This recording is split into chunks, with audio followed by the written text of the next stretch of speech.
Computers are older than you might think, but can they really be thousands of years old? And have we really been programming computers for centuries? I'm Victoria Baines, Professor of Information Technology at Gresham College, and today I uncover the secrets of our computing past. In the last few months, I have received more questions than I could ever have expected about the rise of the machines.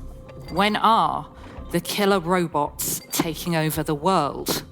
What are the consequences of artificial intelligence for our jobs, our children's education, and the future of humanity? Is greater automation inherently good or inherently bad? Or should we focus instead on the people who misuse it?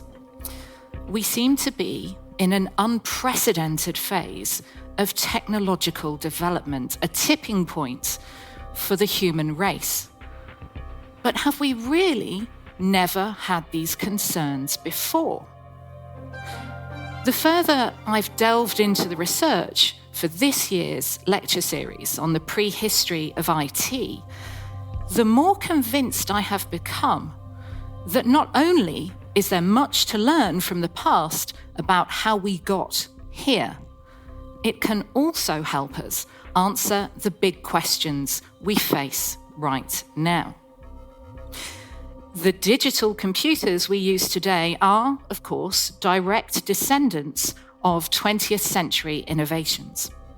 Electronic circuits, switching, chips, and microprocessors, magnetic tape and disk storage, the cathode ray tube and the liquid crystal display, dot matrix and the dreaded inkjet printers. We may concede that the history of the machines on our laps and in our pockets is perhaps as ancient as the vacuum tubes that perform calculations for Colossus, the machine at Bletchley Park that decoded encrypted communications in the Second World War, or perhaps the Bush differential analyzer, which the US government used to calculate the trajectories of ballistic missiles.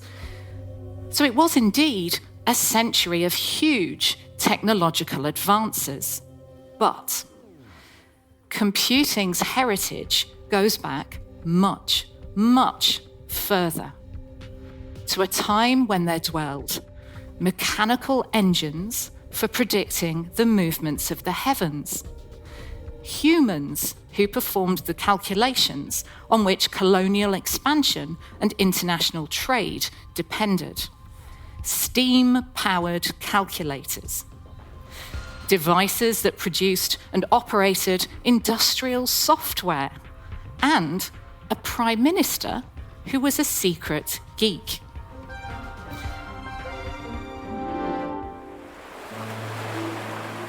Our journey back in time begins in 1901, when sponge divers discovered a shipwreck off the coast of the Greek island of Antikythera. And buried amongst a large number of bronze statues, which one diver initially thought were dead bodies, was a mysterious lump of metal housed in a wooden framed case. It appeared to contain a number of gears. The wreck was subsequently identified as a Roman cargo ship, and it was dated to between 70 and 60 BCE. There were further dives, 2 of them led by Jacques Cousteau. Researchers from various disciplines speculated on the lump's purpose, and they examined it using their respective generations' leading-edge technologies. So in 1971, X-ray and gamma-ray images were taken, and these made it possible for the first time to see inside what by then were 82 fragments. In 2005, a team at Cardiff University began using non-invasive 3D scanning techniques and custom internal X-ray tomography to decipher the Greek inscriptions on all of those fragments. 120 years after its discovery, there is now general consensus that the device is a hand-powered orrery, a model of the solar system that was used to predict celestial movements.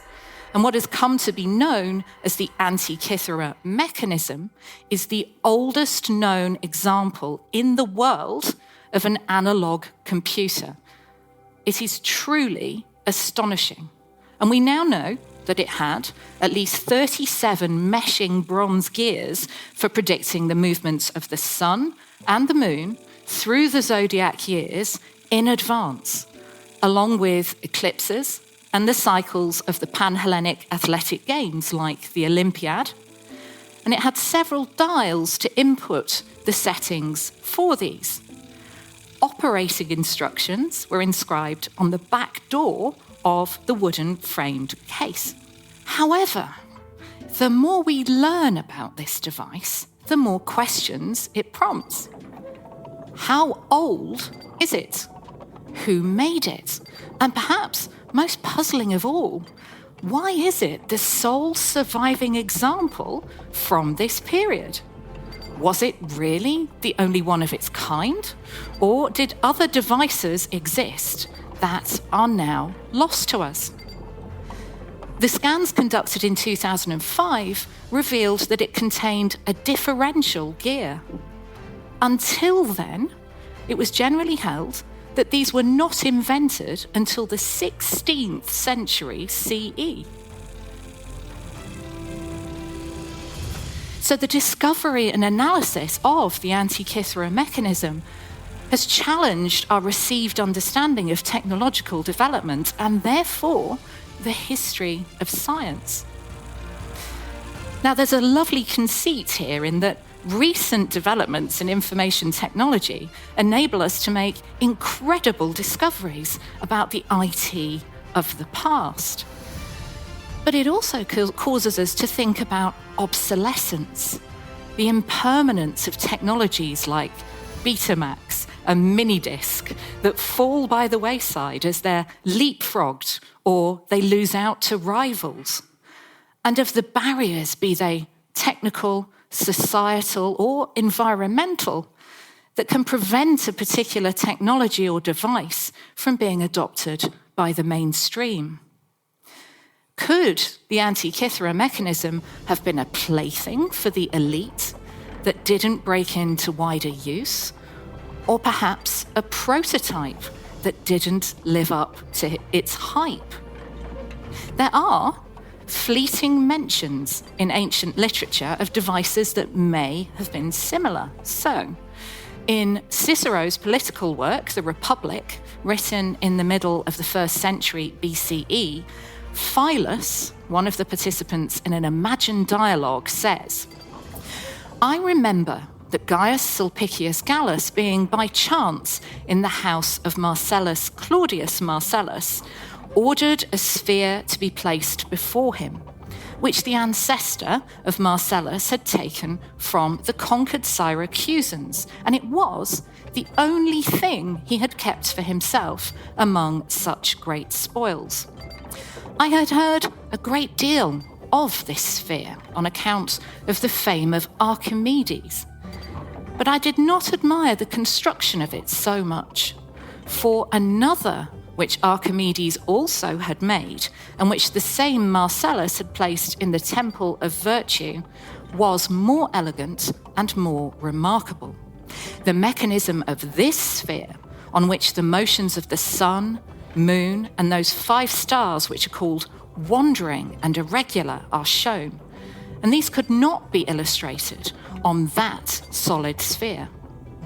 But what appeared very admirable in this invention of Archimedes was that he had discovered a method of producing the unequal and various courses with their different velocities by one revolution.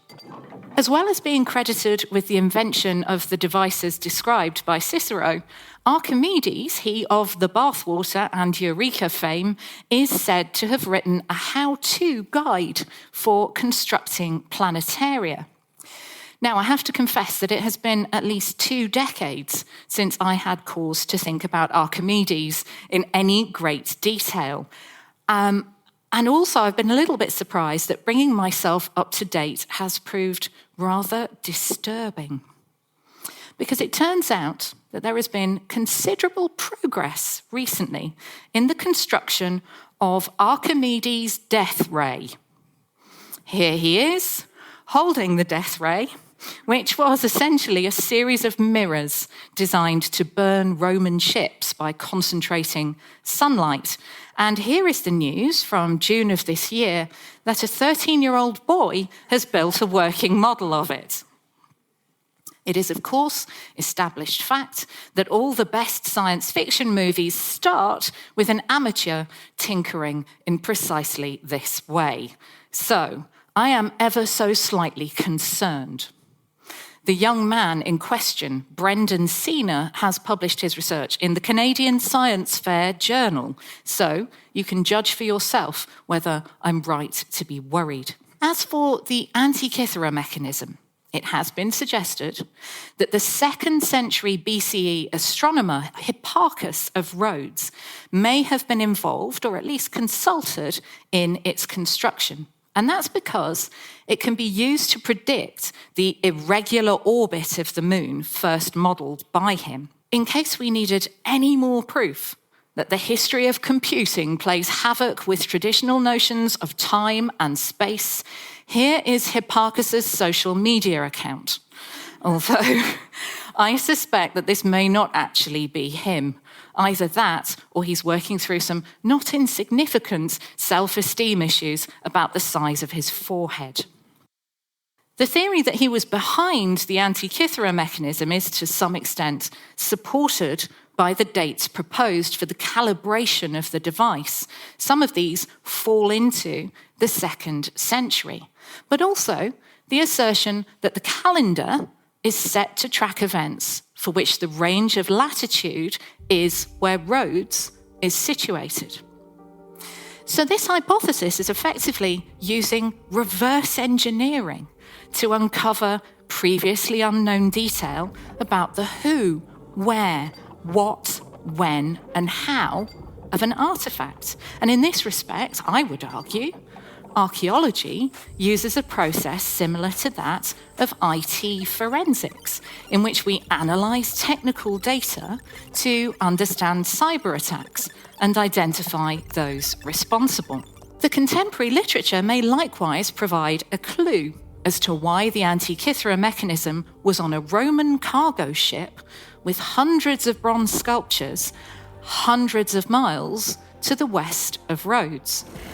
Might it have been, for example, on its way to grace a private house or a public temple in Rome, just as Cicero tells us Archimedes' spheres did? The extraordinary sophistication of the device adds to its mystery. We don't see machines like this again until the astronomical clocks of the 14th century. Among them, a device designed by Richard of Wallingford, the Benedictine abbot of St Albans, which included a dial for tracking the tides at London Bridge, and the astrarium of Venetian polymath Giovanni Dondi, of which this on the right is a modern replica. Wherever our knowledge and evidence are incomplete, there is room for myth-making. And the Antikythera mechanism is certainly no exception. It is, perhaps, the ultimate steampunk accessory. So much so that you can buy a bronze replica of it in online marketplaces. So we shouldn't be too surprised that it served as the inspiration for the Dial of Destiny in the most recent exploits of everyone's favourite rugged archaeologist, Indiana Jones. Intriguingly, the device in the movie is called Archimedes' dial. and it has the power to facilitate time travel, which sounds, of course, absolutely preposterous.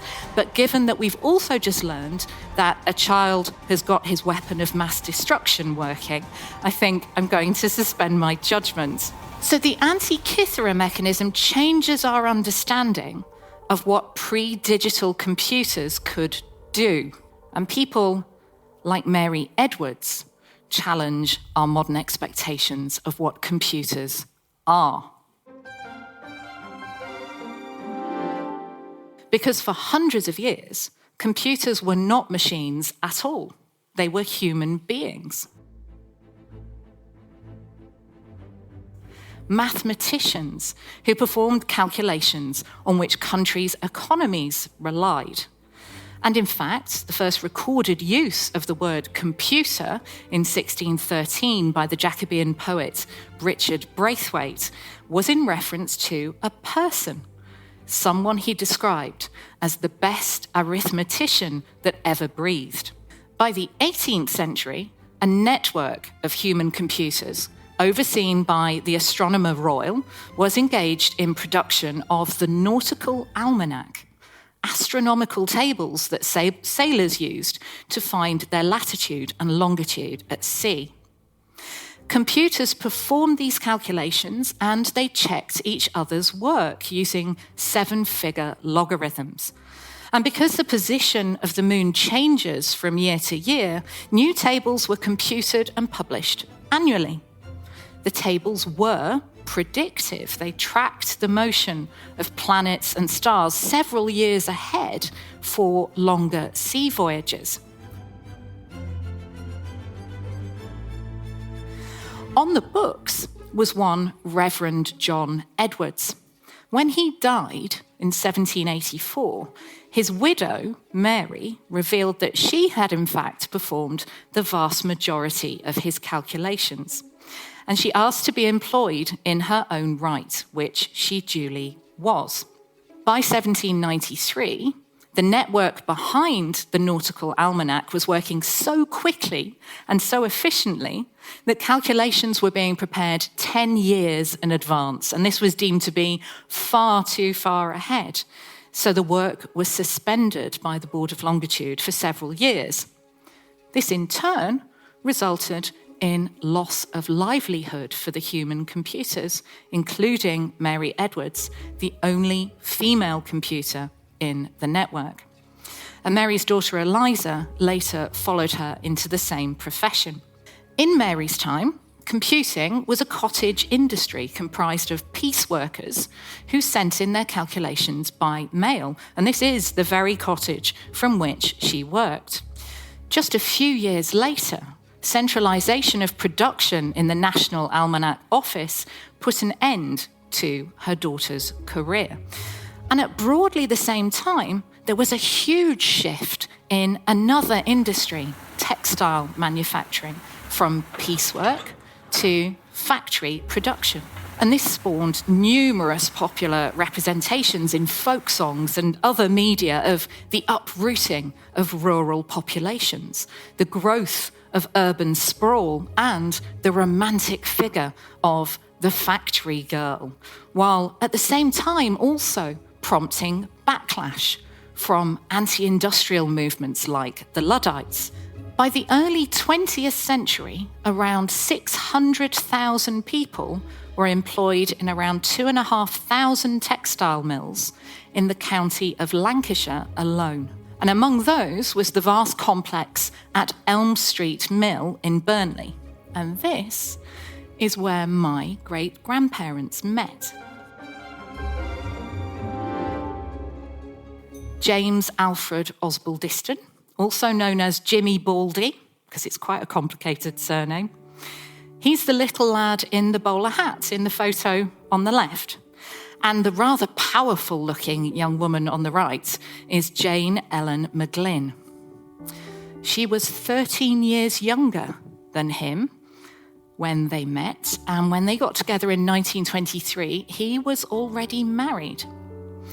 Together, they had 4 children, and my grandmother, my Nan, was one of 2 who survived into adulthood.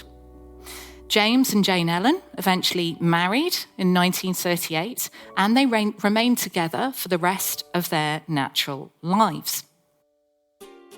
These two were the tech workforce of the industrial mechanical age, over 60% of whom were women, and one innovation of their industry was to change information technology forever. Power loom operators worked 4 of these machines simultaneously. These people were skilled workers who in some cases were trained to weave and design complex patterned fabrics on jacquard looms like this one. Many mill workers in Burnley received formal training at the rather grand and imposing, but now I'm afraid sadly deserted, Technical Institute, where James Holmes had established a prestigious weaving department. Holmes, who's sitting here for the artist Gertrude Steele, was one of the foremost authorities of his generation on textiles, and he produced a handwritten textbook that was originally intended solely for the students of his first year weaving course, but which ended up in use all over the English-speaking world. As well as providing descriptions of the principles and procedures for designing patterns and operating a power loom, Holmes's manuscript includes examples of designs and practical exercises for the students to complete. As exquisitely illustrated here, power loom weaving was a binary on-off system in widespread use 150 years before electronic computing. When a horizontal weft thread passes over the vertical warp threads, it creates a visible stitch in the cloth. But if the warp threads are lifted by the treadle, the weft thread passes underneath, and so it's not visible, and that's what creates the different coloured stitches. Well, the jacquard loom automated this process using punched cards that were fed into the machine in the correct order to produce the desired design.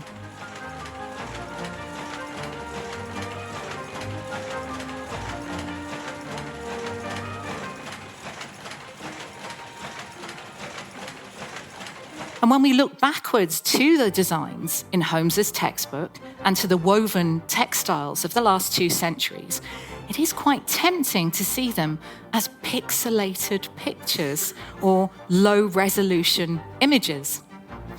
And when one observes a jacquard loom in operation, as one still can, at Queen Street Mill in Burnley and at Paradise Mill in Macclesfield in Cheshire, there's something about these processes of input and output that brings to mind a modern computer printer, albeit steam-powered and somewhat louder. You've got to imagine that it's not just the noise of one of those, it's the noise of hundreds of those in that weaving shed.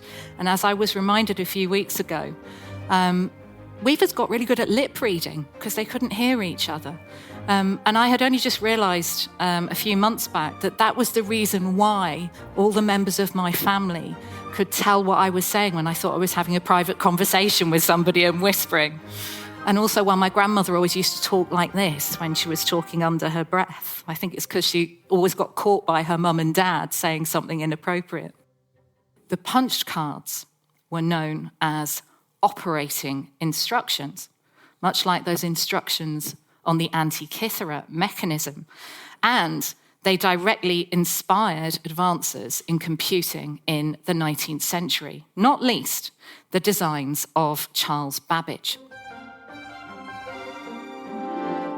In 1812, Babbage and John Herschel were commissioned by the Astronomical Society of London to compare those very calculations made by the independent computers of the Nautical Almanac on which Mary, John, and Eliza Edwards had all worked just a few years earlier. And as Babbage later recalled in papers that are now kept at Oxford's History of Science Museum, finding many discordancies between those calculations, I expressed to my friend the wish that we could calculate by steam. And accordingly, he designed a machine that would use the same mathematical process as the human computers, the finite difference method, to calculate numerical values and print the results. In 1822, a demonstration of this difference engine was produced. And 12 years later, Babbage conceived of a more powerful analytical engine, again powered by steam and using punch cards as input. It also had a store designed to retain up to 100 40-digit numbers and a mill to perform calculations. It was, I'm afraid, never successfully completed. So what you see on the right here is a trial model that was still under construction at the time of Babbage's death in 1871. Since then, there have been several campaigns to build a complete working engine from his plans.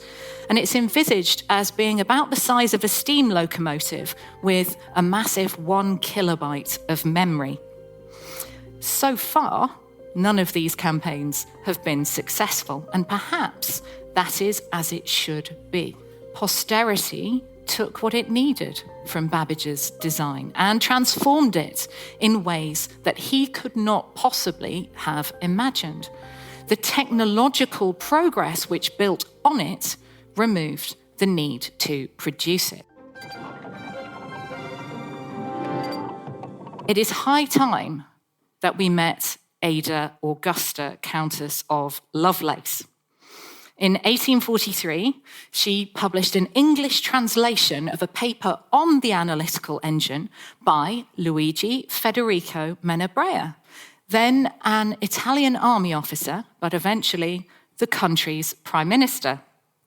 More on him in a moment, but for now, I am merely going to restate that curious and somewhat astonishing fact that in the 19th century, there was a European government leader who was a computer geek. And I am using the word geek in the most positive sense.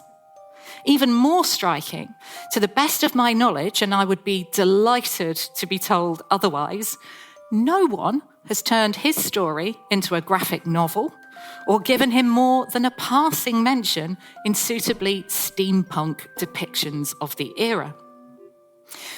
Lovelace didn't just do the translation. She supplemented it with her own discursive essay, which she divided into 7 notes. And in these, she explicitly acknowledges the analytical engine's debt to weaving technology, writing in note A, "In this, which we may call the neutral or zero state of the engine, it is ready to receive at any moment, by means of cards constituting a portion of its mechanism and applied on the principle of those used in the jacquard loom, the impress of whatever special function we may desire to develop or to tabulate. These cards contain within themselves the law of development of the particular function that may be under consideration, and they compel the mechanism to act accordingly in a certain corresponding order. So the punch card input allows for the sequence of operations to be changed, for the program to be modified." She continues, "The operation cards merely determine the succession of operations in a general manner. They, in fact, throw all that portion of the mechanism included in the mill into a series of different states, which we may call the adding state or the multiplying state, etc., respectively. In each of these states, the mechanism is ready to act in the way peculiar to that state on any pair of numbers which may be permitted to come within its sphere of action." Throughout her paper, Lovelace's sense of wonder is never far from the surface, is particularly evident in her identification of the analytical engine's potential for applications beyond the calculations set by Babbage.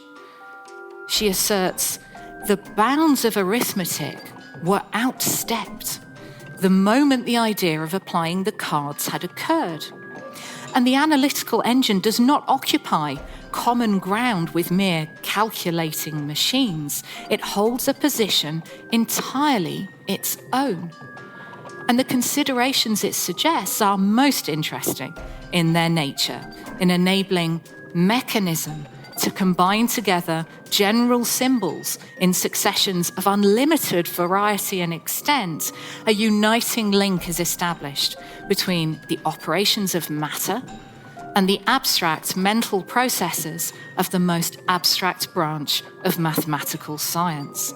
A new, a vast, and a powerful language is developed for the future use of analysis, in which to wield its truths so that these may become of more speedy and accurate practical application for the purposes of mankind than the means hitherto in our possession have ever rendered possible.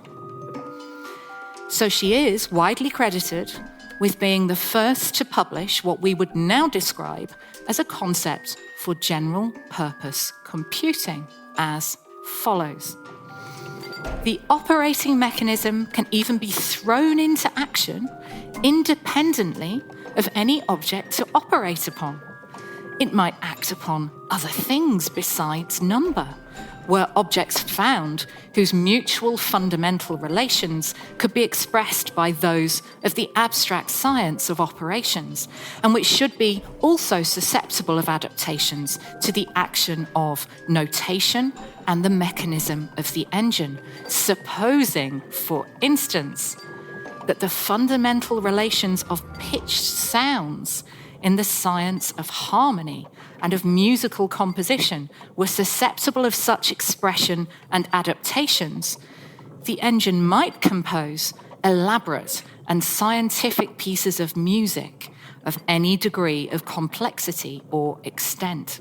As an example of the analytical engine's potential, in her Note G, Lovelace published a set of instructions for calculating a complex sequence of numbers known as the Bernoulli numbers. And she simplified these into what she described as a series of computations, but what we would now recognize as an algorithm. And since algorithms are fundamental to so much of our digitally enabled lives today, she is also credited with publishing the first computer program. The analytical engine was never successfully completed, and because of that, Lovelace never had the opportunity to test her program. Largely held to have been ignored in her lifetime, her contribution came to be fully recognised in the 20th century. It was commemorated in the names of the programming language, Ada, which was created for the US Department of Defense, and in the names of various institutions and awards around the world. She's become a feminist icon, a role model for young women and girls who want to pursue a career in technology. She's also a poster girl of steampunk. And that's a term I've used a couple of times. It deserves unpacking, so let's take a brief detour for it. The term steampunk was first coined in the 1980s to denote a subgenre of science fiction that was heavily influenced by the scientific romances of Jules Verne, H.G. Wells, and others, and not least in its preoccupations with virtual history and alternative realities. But since then, steampunk has very much left the page. It's evolved into an alt-Victorian techno-mechanical aesthetic. The unfulfilled promise, both of Babbage's analytical engine and of Lovelace's life, which was cut short by cancer at the age of just 36, are both fertile ground for a culture that plays out the what-ifs, celebrates scientific prowess, and doesn't get too hung up about factual accuracy. Here too, the real events lend themselves to myth-making. despite this veneration, or perhaps even because of it, Lovelace's legacy has not gone unchallenged. Critics have asserted that she did not have the requisite knowledge to prepare programmes for the analytical engine, and that Babbage himself prepared them and used her merely as a mouthpiece. Others have pointed out that her programme just didn't work because it had errors in it. Now, I am in no position to adjudicate definitively on this, but both of these objections do strike me as somewhat odd, because in academic research, it's widely accepted that publication is the thing. Only on publication can one rightly claim to be the originator of a theory or a set of findings. Consequently, researchers regularly race each other to publish first, thereby proving ownership.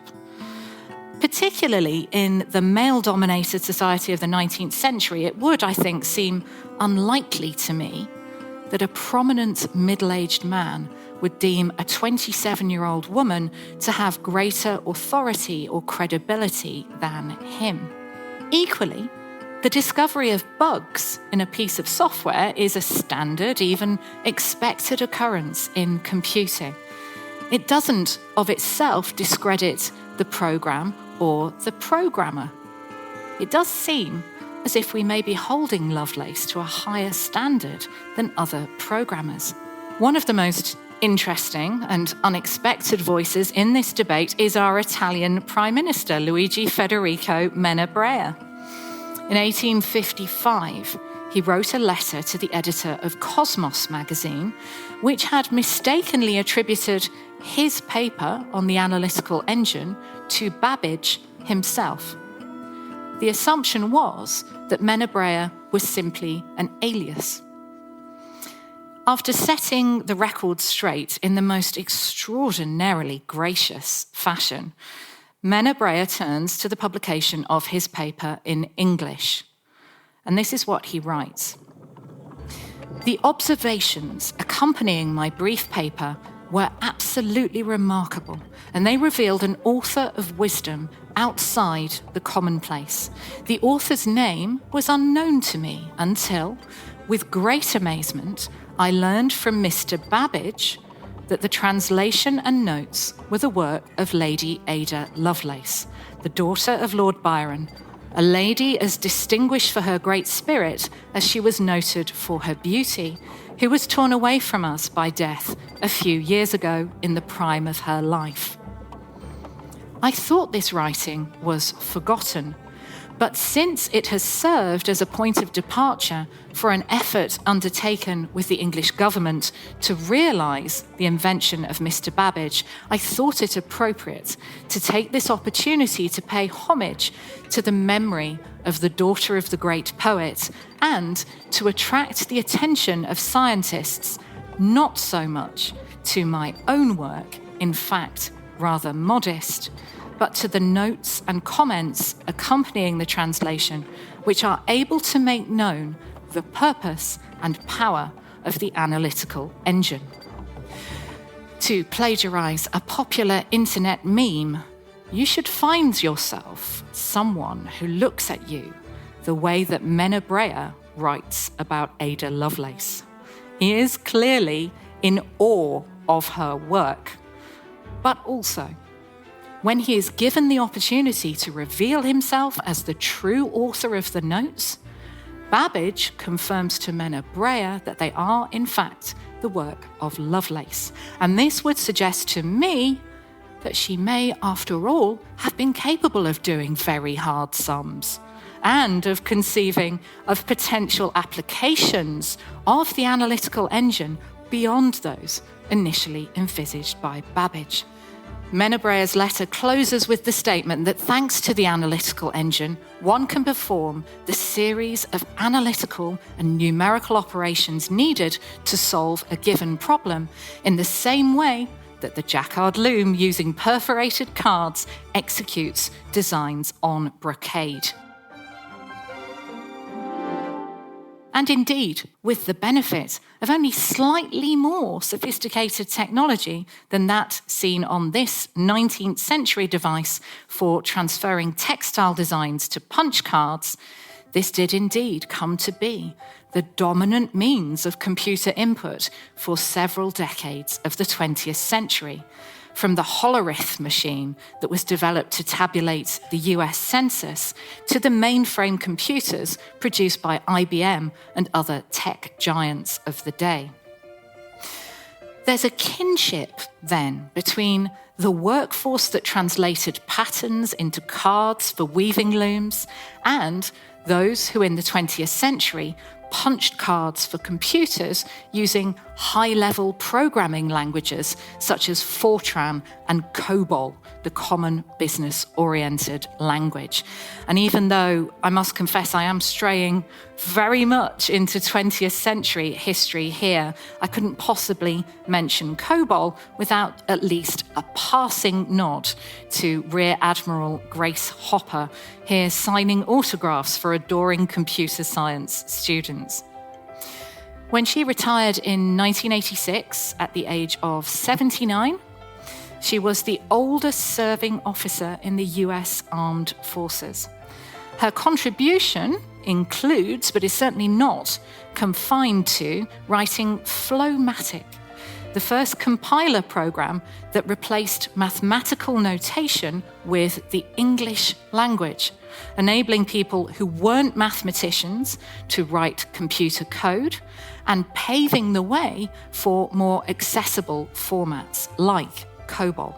So whether steam-driven or powered by electricity, women in both weaving and computing work wrote millions of lines of code. And in our current era, in which the dominant narrative is that of the tech bro, this should cause us to rethink our expectations of who can be a programmer. In recent decades, we've come to frame tech change as disruption. The most prized digital tools are those that disrupt existing ways of life and business models. Well, by this token, the Jacquard loom's ability to produce more than 20 times the amount of decorated fabric per day as a hand loom was hugely disruptive. It reduced the human labour required, and it threatened the livelihoods of the previous generation's skilled workers. And these are precisely the concerns being voiced today by copywriters, novelists, artists, musicians, and teachers about the use of generative AI, which I used to produce this image of a cyber killer robot. Today's digital technology is more advanced than our ancestors could ever have anticipated. And yet, we share similar apprehensions and we face the same big questions around automation. We are certainly not the first generation to worry about machines taking over, stealing our jobs, wiping out humanity, and the like.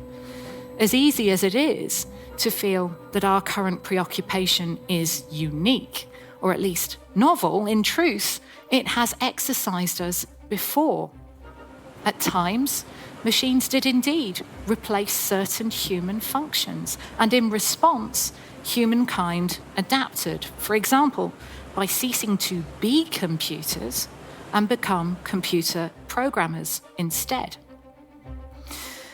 And just as the Jacquard loom made it possible to mass produce complex textile patterns that had previously taken many days to craft by hand, mechanical innovations offered improvements in computational accuracy and the efficiency of predictive calculation.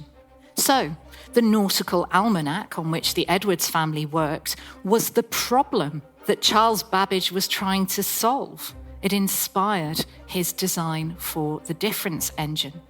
Our ongoing efforts to make machines do things that humans can't, or to do them more quickly, more efficiently, more accurately than us, are part of a trajectory that is millennia old.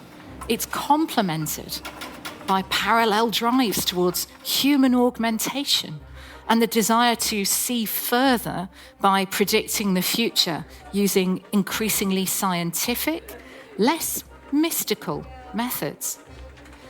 There's a story here too, perhaps, about access to technology, which ultimately leads to computing's democratization through consumer devices in the late 20th and early 21st centuries. So once the preserve of astronomers and mathematicians, and then a tool for industrialists, computing in its currently hyped incarnation of artificial intelligence offers people who are none of these an unprecedented personal ability to compute, to generate text when one is not a natural writer, images when one is not a graphic artist, and even to write code when one is not, in fact, a software engineer.